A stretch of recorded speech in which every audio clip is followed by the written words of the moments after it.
56ல் 68, 69, 70. அன்றையும் நீங்கள் குடிக்கும் நீரை கவனித்தீர்களா? மேகத்திலிருந்து நீங்க இருக்கிறீர்களா அல்லது நாம் இறக்கி வைக்கிறோமா? நாம் நாடினால் அதை உப்பும் கரிப்புமா கசுமா ஆக்கியிருப்போம். நீங்க நன்றி செலுத்த வேண்டாமா? நன்றி செலுத்துவது உணர்றது. இந்த தண்ணி 2 வந்தது என்னைக்கு உணர்ந்திருக்கோம். காசு கொடுத்தா தண்ணி நினைச்சிட்டு இருக்கோம். ஒரு தண்ணி தயாரிக்க முடியும். இங்க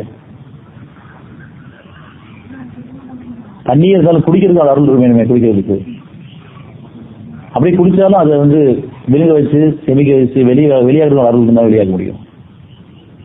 எத்தனை அத்தாட்சி நடந்துட்டு இருக்கு நமக்குள்ள. உங்களுக்குள்ளேயும் அத்தாட்சிகளை உற்று நோக்க வேண்டாமா? ஒவ்வொன்றும் அத்தாட்சி தான். சுவாசம் இயங்குறது அத்தாட்சி தான், உள்ளூர் போல இயங்குறது அத்தாட்சி தான், வெளியூர் போல இயங்குறது அத்தாட்சி தான், தூக்கம் அத்தாட்சி தான், தூங்கி எந்திரிக்கிறதும் அத்தாட்சி தான், நம்ம பார்க்கறதும் கேட்கறதும் பேசுறதும் அத்தாட்சி தான், நம்ம உணவு நமக்காக படைக்கப்படுறதும் அத்தாட்சி தான்.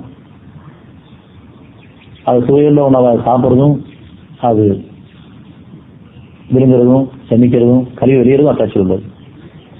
இந்த அருளுக்கு நம்ம என்ன நன்றி செஞ்சிருக்கோமா? பொருள் வந்தா சந்தோஷப்படுறோம், மகிழ்ச்சி அடைகிறோம். பொருள் என்ன சோர்ந்து போயிடும், கவலைப்படுறோம்.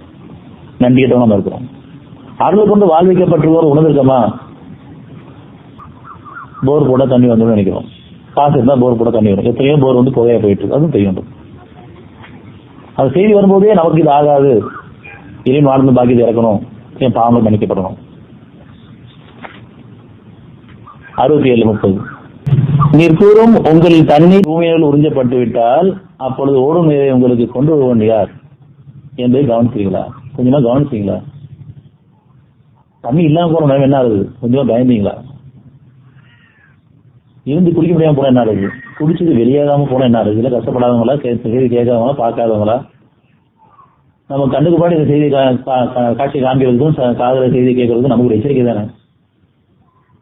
எங்கேயோ வறட்சியில காஞ்சிட்டு இருக்காங்க, செத்துட்டு இருக்காங்கன்னு சொல்லும் போது பாம்பு கேட்க வேணாமா? அது அவங்களுக்கு தான் நமக்குலாம் வராது நினைச்சிட்டு இருக்கோம். உங்களிலோ பூமியிலோ சம்பவிக்க எந்த சம்பவமும் அவனுடைய நாட்டம் இல்லாமல் இல்லை. அந்த செய்தி நமக்கு வரும்போது உங்களுக்கு எச்சரிக்கை இருக்குது. நமக்கு நல்ல கொடுத்துட்டு இருக்காங்க, நன்றியோடு இருக்கும். பெரும் உணவுலாம் இருக்கக்கூடாது.